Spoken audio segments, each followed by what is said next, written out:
અત્યાર સુધીનું જે કંઈ કન્ટેન્ટ આપણે જોયું લેક્ચર નંબર 2 સુધીનું, એમાં એક અને માત્ર એક જ વસ્તુ આપણને તારણમાં જાણવા મળ્યું છે કે જે જગ્યાએ ફ્લક્સમાં ફેરફાર થાય છે ત્યાં વિદ્યુત પ્રવાહ છે એ પ્રેરિત થાય છે, વિદ્યુત પ્રવાહ છે એ ઉત્પન્ન થાય છે. એનો અર્થ એવો થાય કે કોઈ પરિપથની અંદર વિદ્યુત પ્રવાહ ઉત્પન્ન કરવો હોય તો એની સાથે સંકળાયેલ ફ્લક્સ છે, ચુંબકીય ક્ષેત્ર છે, એમાં ફેરફાર કરવો જોઈએ. બરાબર? તો હવે જે ટોપિક આપણે ભણવાના છીએ એ અત્યારે આપણે જે કાંઈ પ્રયોગોના તારણ જોયા કે વિદ્યુત પ્રવાહ છે એ પ્રેરિત થાય છે. હવે આપણે એ જાણવાનું છે કેટલો પ્રેરિત થાય છે. તો આ પ્રેરિત વિદ્યુત પ્રવાહ, અથવા આપણે એવું કહેશું કે ઈએમએફ પ્રેરિત થયું, કારણ કે કોઈ પણ વાહકો એના બે છેડા વચ્ચે આપણે બેટરી ઈએમએફ વોલ્ટેજ લાગુ પાડીએ છીએ, ઇલેક્ટ્રોમોટિવ ફોર્સ કહેવાય, જે અંદર રહેલા વિદ્યુત ભાર છે. હવે કોઈ પણ વાહક હશે તો એની અંદર વાહક તરીકે ઇલેક્ટ્રોન હોવાના છે જે વહન થવાના છે. તો આ વિદ્યુત ભાર છે એને ગતિ કરાવવા માટે જે જરૂરી બાહ્ય સોર્સ કહેવાય ઇલેક્ટ્રોમોટિવ ફોર્સ. એટલે એ વિદ્યુત ચાલક બળ કેટલું ઉત્પન્ન થયું ઈએમએફ, અથવા કેટલો પ્રેરિત પ્રવાહ થયો, પ્રેરિત ઈએમએફ, પ્રેરિત પ્રવાહ, આવા શબ્દો આવશે, ઇન્ડ્યુસ કરંટ. તો એ શોધવા માટે ફેરાડે છે એમણે નિયમ આપેલો છે. અને આ જે ટોપિક ચાલશે અથવા થિયરી ચાલશે એ મારી ગણતરી એનસીઆરટી બોર્ડની અંદર મોસ્ટ આઈએમપી 2 માર્ક માટેનો ક્વેશ્ચન છે. તો મિત્રો આ 2 માર્ક્સમાં તમને પૂછાઈ શકે કે ફેરાડેનો નિયમ લખો અને પ્રેરિત ઈએમએફ નું સૂત્ર ધારો. હવે નિયમ આપણે લખવાનો છે. તો ફેરાડે નો નિયમ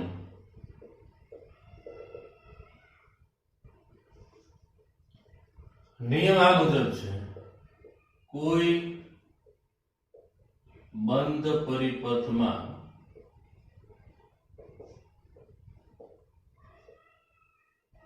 પ્રેરિત ઈએમએફ નું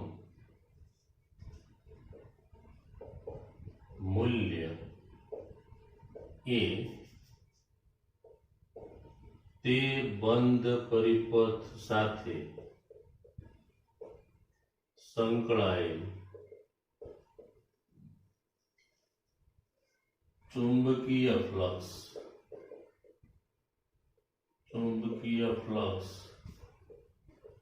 ના ફેરફાર ના સમય દરના ઋણ મૂલ્ય જેટલું હોય છે. આ જે વિધાન છે, આ જે સેન્ટેન્સ છે, એને શું નામ આપવામાં આવ્યું છે? ફેરાડેનો નિયમ. કે કોઈ બંધ પરિપથમાં ઈએમએફ ઉત્પન્ન થતું હોય તો એ ઈએમએફ નું મૂલ્ય કેટલું છે? આ પ્રેરિત ઈએમએફ નું મૂલ્ય એ તે બંધ પરિપથ સાથે સંકળાયેલ ચુંબકીય ફ્લક્સ ના ફેરફારના સમય દરના ઋણ મૂલ્ય જેટલું હોય છે.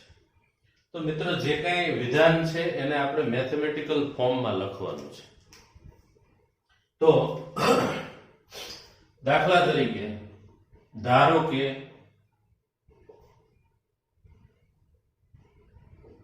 કોઈ n આંટા ધરાવતું, ધારો કે કોઈ ગૂંચળાને ચુંબકીય ક્ષેત્રમાં મૂકવામાં આવે છે. હવે ચુંબકીય ક્ષેત્રમાં આપણે મૂકીએ છીએ એટલે એની સાથે સંકળાયેલું ફ્લક્સ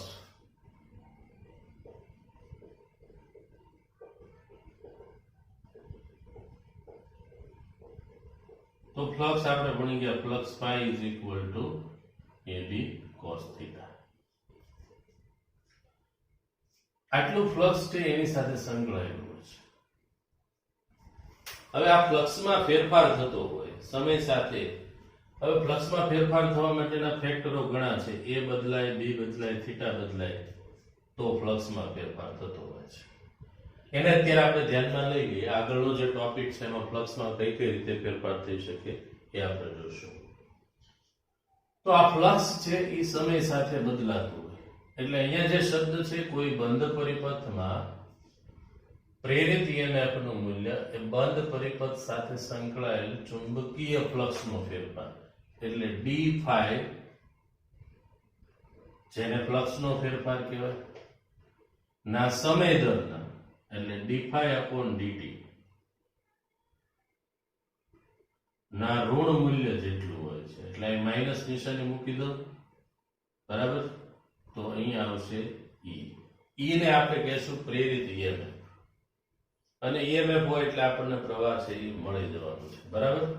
તો આ જે ટોપિક છે એ ટોપિકની અંદર આ જે સૂત્ર મળ્યું એ સૂત્રને કહેવામાં આવે છે ફેરાડેનો નિયમ. જે સૂત્રને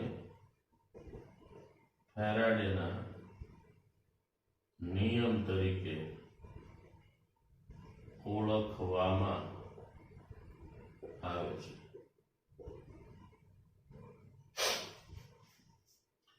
E બરાબર minus d phi upon DT.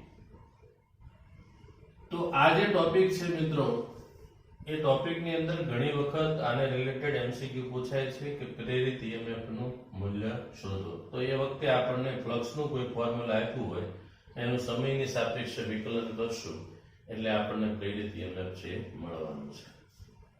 ઘણી વખત સરેરાશ પ્રેરિત EMF, તો સરેરાશ પ્રેરિત EMF મેળવવું હોય તો minus delta phi upon delta t આ સૂત્રનો ઉપયોગ કરવાનો છે. આ પ્રમાણે આ જે ફેરાડેનો નિયમ છે આ એનું સૂત્ર છે, જેને આપણે કહેશું કે ફ્લક્સ માં ફેરફાર થઈને કેવી રીતે આપણને EMF છે એ મળે છે. જો n આટા વાળું ગૂંચળું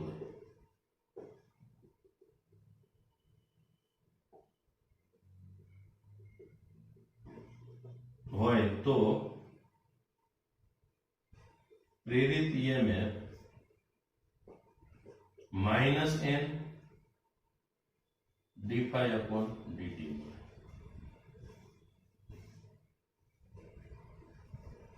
આને તમે મેથેમેટિકલી પણ પ્રૂવ કરી શકો, બરાબર. આ પ્રમાણે પણ આપણે લખી શકીએ. જસ્ટ હું અહીંયા લખું છું આટા અને ફ્લક્સ.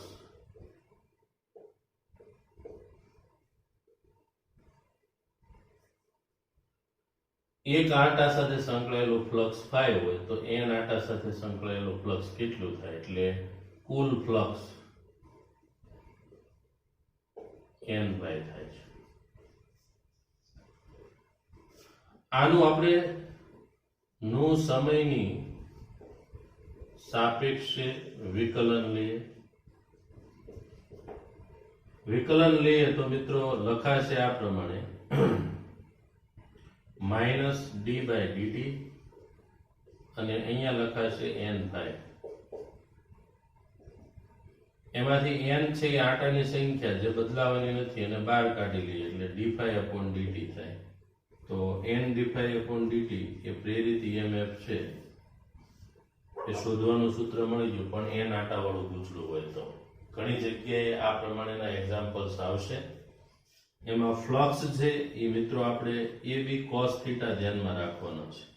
બીજી એક વસ્તુ તમને એ કહી દઉં કે n આટા વાળું ગૂંચળું હોય તો n d phi upon dt લીધું છે તો ફ્લક્સમાં પાછો ફરીથી n નહીં લેવાનો.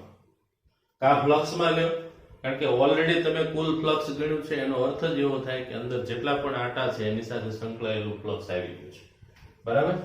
એક આટા સાથેનું ફ્લક્સ ગણ્યું તો કુલ ફ્લક્સ n ફાઈ થયું, એનું જ વિકલન કરીને આપણે મેળવવું છે. એટલે ફરીથી પાછું આપણે એનામાં મૂકવાના નથી. અને આ જે ઇક્વેશન્સ છે જે ફ્લક્સ શોધવાનું સૂત્ર છે, તો ઘણી જગ્યાએ તમારી પાસે ફ્લક્સ પણ માગ્યું છે તો ફ્લક્સ મળશે, પ્રેરિત EMF મળશે અને ઘણી જગ્યાએ પ્રેરિત પ્રવાહ પણ માંગેલો છે. તો પ્રેરિત પ્રવાહ શોધવો હોય મિત્રો તો આપણી પાસે જે ફોર્મ્યુલા છે એ E is equal to IR તમે ભણી ગયા છો બરાબર, જે 10મા ધોરણની અંદર આવતું હતું. આપણે તમને યાદ હોય તો પ્રવાહ એટલે વોલ્ટેજ અપોન અવરોધ થયો. તો E બરાબર IR એટલે V is equal to IR થયું. V ની જગ્યાએ વોલ્ટેજ છે એની જગ્યાએ આપણે પ્રેરિત EMF લખીએ છીએ એટલે E બરાબર IR થઈ ગયું. એમાંથી I બરાબર E અપોન R થયું. જ્યાં R એ ગૂંચળાનો અવરોધ છે અને E એ પ્રેરિત EMF હોય તો આપણને પ્રેરિત પ્રવાહ છે એ મળી શકે બરાબર. તો નોટ કરી લેશો નેક્સ્ટ અને નોટ ડાઉન કરો મિત્રો. પછી આપણે નેક્સ્ટ ટોપિક પર જઈએ.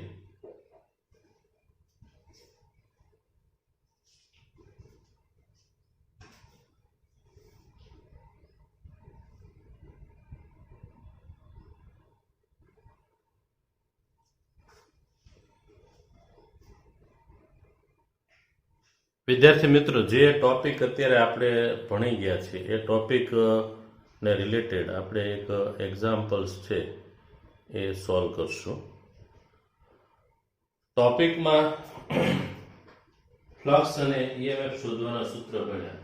હવે ઉદાહરણ 6.1 છે એ એટલું અગત્યનું નથી, માત્ર જાણકારી માટે છે, જે આપ જોઈ લેજો. 6.2 આપણે ગણીએ છીએ. ઉદાહરણ નંબર 6.2 10 સેન્ટીમીટર બાજુવાળી અને 0.5 ઓહમ અવરોધ ધરાવતી એક ચોરસ લૂપ છે. તો આપણે એક ચોરસ લૂપ છે એને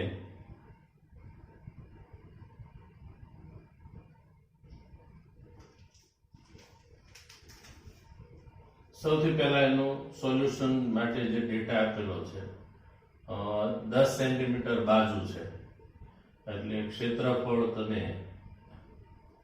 L લઈ લો ને, બાજુની લંબાઈ 10 સેન્ટીમીટર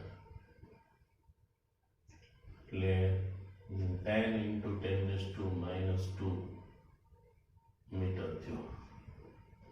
ક્ષેત્રફળ એટલે લંબાઈ ગુણ્યા પહોળાઈ, લંબ એટલે L² થાય એટલે આ 10 ગુણ્યા 10⁻² નો વર્ગ થયો એટલે 100 into 10⁻⁴ થયો આ મીટર સ્ક્વેર. આ ક્ષેત્રફળ આપણને મળી ગયું. અવરોધ એટલે R રેઝિસ્ટન્સ.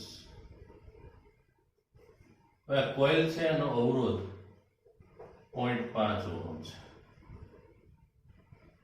ચુંબકીય ક્ષેત્ર છે એ 10 ટેસ્લાનું લાગુ પાડવામાં આવે છે એટલે 0.10 ટેસ્લા. હવે જે રીતે લાગુ પાડવામાં આવ્યું છે એ પ્રમાણે પહેલા જોઈ લઈએ. એક પૂર્વ પશ્ચિમ ઊભી હું અહીંયા તમને ચોરસ લૂપ બતાવી દઉં છું.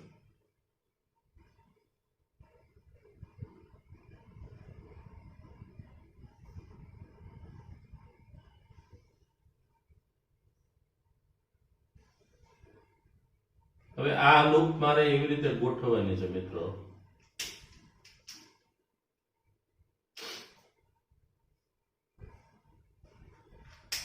કે જે એકચ્યુઅલમાં આ પ્રમાણે છે.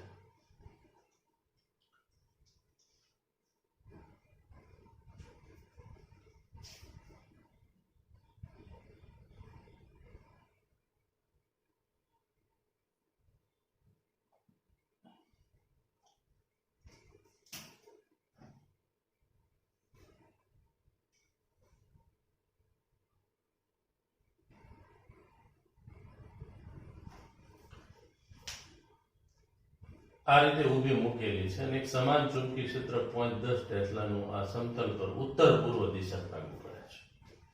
એટલે ચુંબકીય ક્ષેત્ર છે એની ડાયરેક્શન આ પ્રમાણે છે.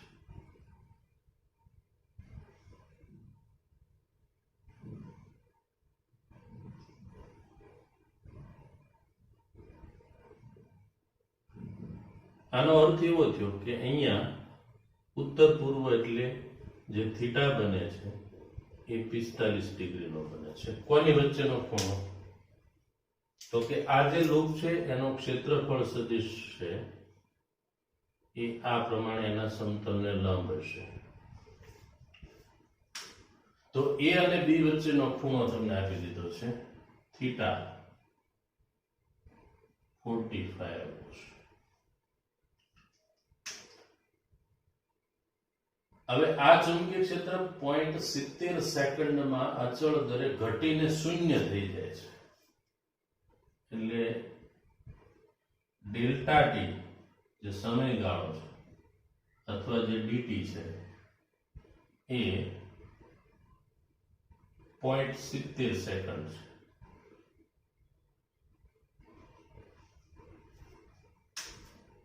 તો આ સમય અંતરાલ દરમિયાન પ્રેરિત EMF નું મૂલ્ય શોધો. ચાલો, પ્રેરિત EMF એટલે E મેળવવાનું છે. ફેરાડેનો નિયમ આપણે ભણી ગયા છીએ. ફેરાડેના નિયમ અનુસાર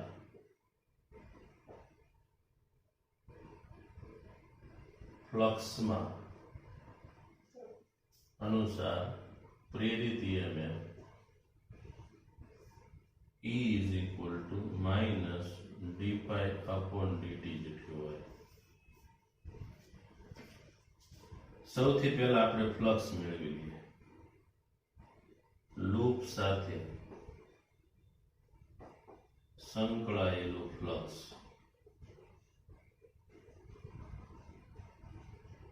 flux phi is equal to AB cos theta. A એટલે ક્ષેત્રફળ જે મેં શોધી કાઢ્યું છે 100 ગુણ્યા 10⁻⁴. B એટલે ચુંબકીય ક્ષેત્ર છે અને થીટા cos 45 છે. એટલે કે ફ્લક્સ તમને મળી ગયું.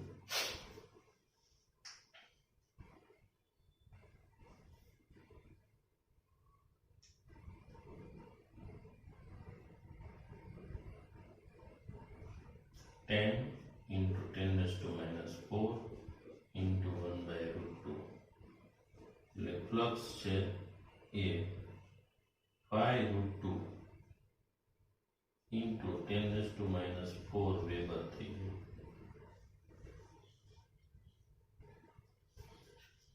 પ્રેરિત EMF આપણે મેળવવું છે. પ્રેરિત EMF મેળવવા માટે E બરાબર minus d phi upon dt આપણે કરવું પડે. તો flux phi is equal to AB cos theta નું ટી ની સાપેક્ષે આપણે વિકલન લેવું.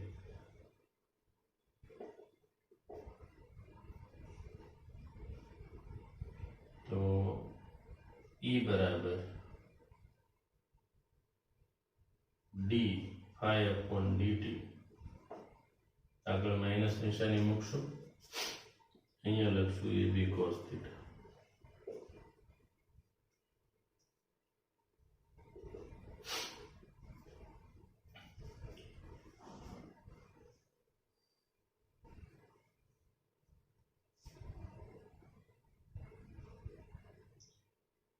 AB કોમન લઈ લેશું.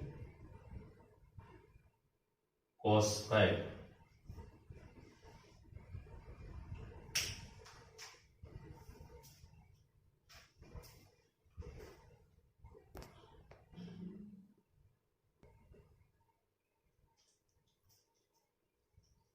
મિત્રો ફ્લક્સ મળી ગયું છે. હવે અહીંયા d5 એટલે ફ્લક્સ નો ફેરફાર.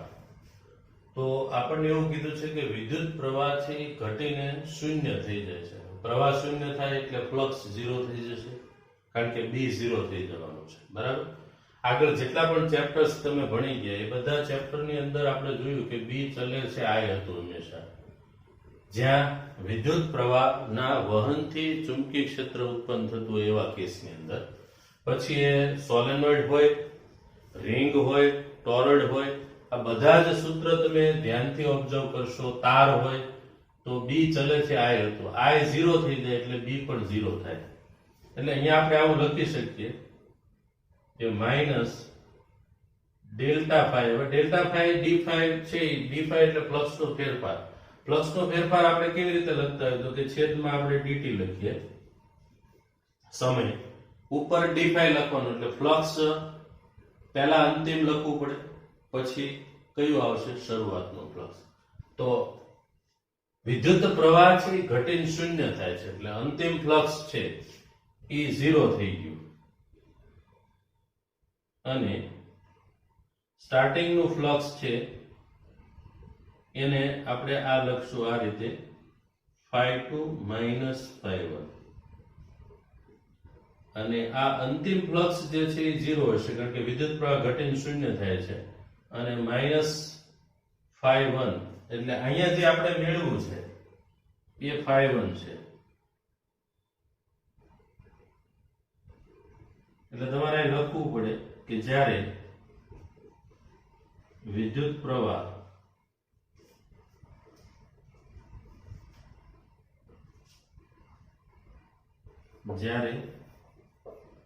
ચુંબકીય ક્ષેત્ર ઘટીને શૂન્ય થાય ત્યારે flux phi2 is equal to 0 થશે. તો આ phi1 થઈ ગયું,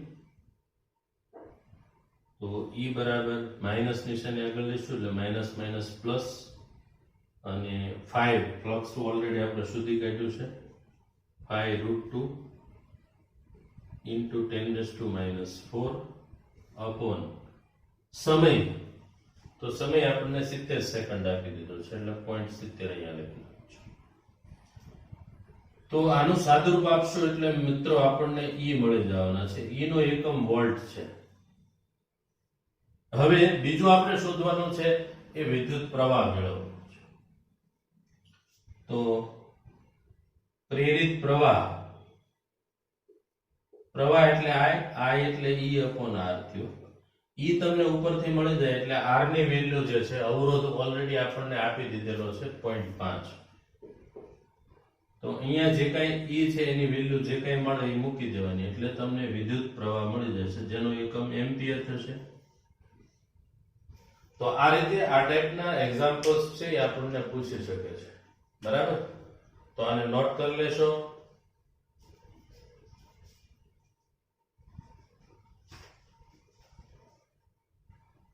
વિદ્યાર્થી મિત્રો, આના પછીનો ઓર એક એક્ઝામ્પલ, ઉદાહરણ નંબર 6.3. 10 સેન્ટીમીટર ત્રિજ્યા આપણે જે કાંઈ ડેટા છે એ આપેલો છે એને નોંધતા જઈશું સોલ્યુશન મેળવવા માટે. 10 સેન્ટીમીટર ત્રિજ્યા એટલે r બરાબર 10 સેમી, યાની 0.1 મીટર થશે, બરાબર? 100 વડે આપણે ભાગવા પડશે. 500 આટા છે, n is equal to 500 આટા, અને 2 ઓહમનો અવરોધ છે. એક ગોળાકાર ગૂંચળાને તેનું સમતલ પૃથ્વીના ચુંબકીય ક્ષેત્રના સમક્ષિતિજ ઘટકને લંબ રહે. હવે મિત્રો, આગળના પ્રકરણની અંદર આપણે જોયું ચેપ્ટર નંબર 5 કે પૃથ્વી છે એનું ચુંબકીય ક્ષેત્ર છે એ આ મુજબનું છે. આ બી છે, આ ડીપ એંગલ હતો, આ એનો BH ઘટક કહેતા હતા, અને આ છે એનો BV ઘટક. તો એનો જે સમક્ષિતિજ ઘટક છે એને લંબ રહે, એટલે મારે અહીંયા પૃથ્વીનું જે ચુંબકીય ક્ષેત્ર છે એનો સમક્ષિતિજ ઘટક હોય એને એનું સમતલ લંબ રહે એવી રીતે ગોઠવવાનું છે, એટલે આ પ્રમાણે. અને આમાંથી આ BH ઘટક છે એ પસાર થશે,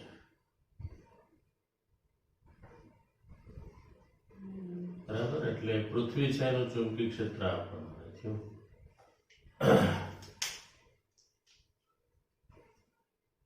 તેને 0.25 સેકન્ડમાં એટલે t બરાબર 0.25 સેકન્ડ ઉર્ધ્વ વ્યાસને અનુલક્ષીને 180 ડિગ્રીનું ભ્રમણ કરાવવામાં આવે છે.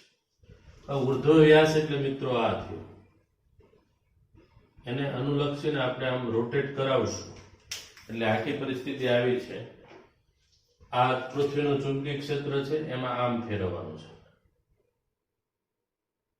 હવે આ રીતે ફેરવશું એટલે 180 ડિગ્રી, એટલે θ બરાબર 0 થી 180 સુધી લઈ જવાનું છે. એટલે θ1 બરાબર 0 થી θ2 બરાબર 180 ડિગ્રીનું ભ્રમણ કરાવતા. ભ્રમણ કરાવશું એટલે શું થશે કે ફ્લક્સ બદલાશે, કારણ કે ગૂંચળું છે એનું ક્ષેત્રફળ સદિશ અત્યારની સ્થિતિ પ્રમાણે જોવા જઈએ તો એના સમતલને લંબ હોય. એટલે આ પોઝિશનની અંદર બી અને એ બે સમાંતર ત્યાં θ0 છે. તમે એને ભ્રમણ કરાવીને 180 કરો એટલે ફ્લક્સ બદલાશે. તો ફ્લક્સમાં ફેરફાર થાય તો ફેરાડેના નિયમ પ્રમાણે ઈએમએફ છે ઉદ્ભવે છે. તો આ ગૂંચળામાં પ્રેરિત ઈએમએફ અને વિદ્યુત પ્રવાહના મૂલ્ય મેળવો, એટલે બે વસ્તુ આપણે શોધવાની છે. પ્રેરિત ઈએમએફ પણ મેળવવાનું છે અને વિદ્યુત પ્રવાહ પણ મેળવવાનો છે. તો ફેરાડેના નિયમ પ્રમાણે આપણે ચાલવાનું છે, પણ એ પહેલા આપણે ગૂંચળા સાથે સંકળાયેલું ફ્લક્સ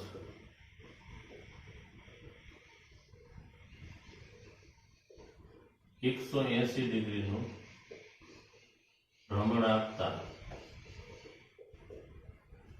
ફ્લક્સમાં થતો ફેરફાર delta pi is equal two pi2 minus pi1.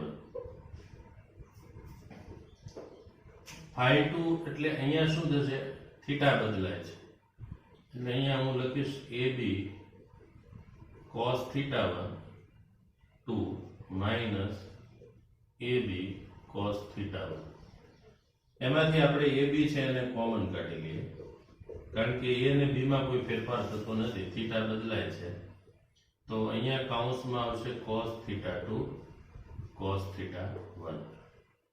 હવે આપણે જે ભ્રમણ આપીએ છીએ એ θ0 થી આપવાનું છે, એટલે AB કૌંસની અંદર cos θ2 એક 180 ડિગ્રી લઈ જવાનું છે, 180, અને cos 0 છે. તો ડેલ્ટા પાઈ બરાબર AB, A એટલે ક્ષેત્રફળ છે. હવે લૂપ હોય એનું ક્ષેત્રફળ તો આપણને ખબર છે πr² થાય, અને B એ છે ચુંબકીય ક્ષેત્ર, તો BH ઘટક આપણે લેવાનો છે, એટલે અહીંયા મારે BH લેવાનો છે, અને અહીંયા મારે cos પાઈ. હવે cos પાઈ ની કિંમત શું થાય એ આપણે નોંધવાની છે. તો મિત્રો cos પાઈ ની કિંમત છે એ -1 થશે, cos 0 -1 થશે, એટલે આ પ્રમાણે આપણને જે ફ્લક્સ મળે છે એ -1 નો આ બેનો સરવાળો એટલે -2BH πr², એટલું ફ્લક્સ બદલાવ. હવે ફેરાડેનો નિયમ લગાડી દઈએ. ફેરાડેના નિયમ અનુસાર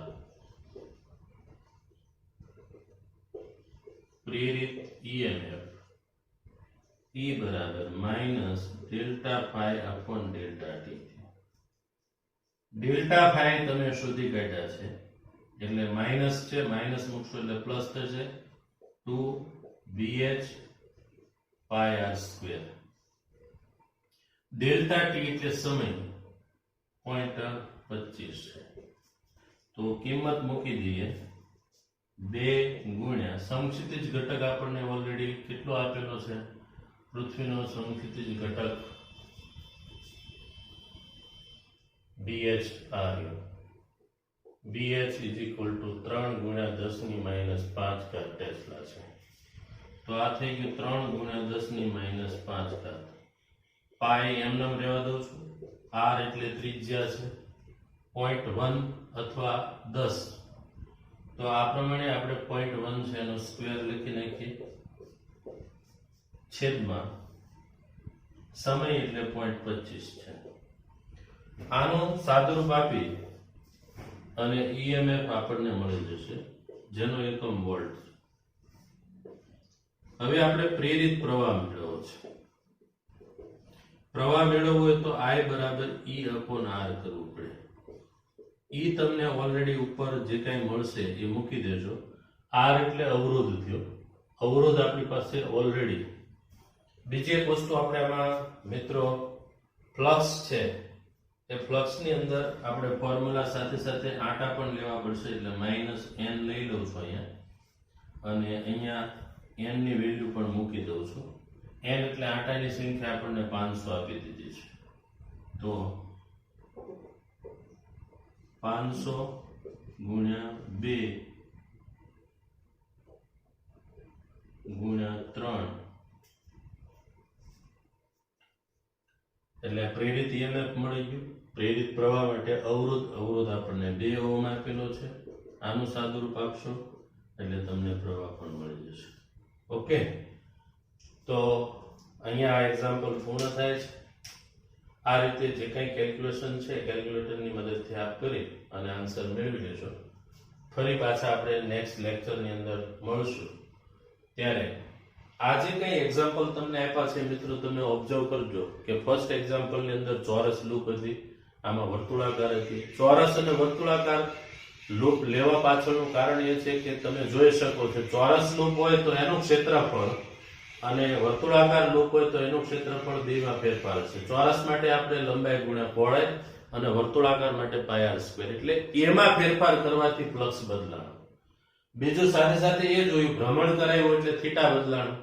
થીટા બદલાવાથી પણ ફ્લક્સ, એટલે આપણું જે ફ્લક્સનું ફોર્મ્યુલા છે ફ્લક્સ φ AB cos θ, એમાં A માં ફેરફાર કરવાથી ફ્લક્સ બદલાઈ શકે, B માં ફેરફાર કરવાથી ફ્લક્સ બદલાઈ શકે અને થીટામાં ફેરફાર કરવાથી ફ્લક્સ બદલાય છે. એટલે નેક્સ્ટ લેક્ચરની અંદર આપણે ફ્લક્સમાં કઈ કઈ રીતે ફેરફાર થઈ શકે એના વિશે ભણશું. ઓકે, તો આજે કઈ ચાલેલું છે એમાંથી બધી જ વસ્તુ અગત્યની છે, એક્ઝામ્પલ અને થિયરી. તો ફરજિયાતપણે જે કંઈ એક્ઝામ્પલ્સ અને થિયરી ચાલી છે એને ફરજિયાત લખવાની છે. ઓકે, અને એને હોમવર્કમાં વોટ્સઅપ છે એના નંબર પર મોકલી આપવાની છે. ફરી પાછા નેક્સ્ટ ટાઈમ મળશું. Okay, thank you.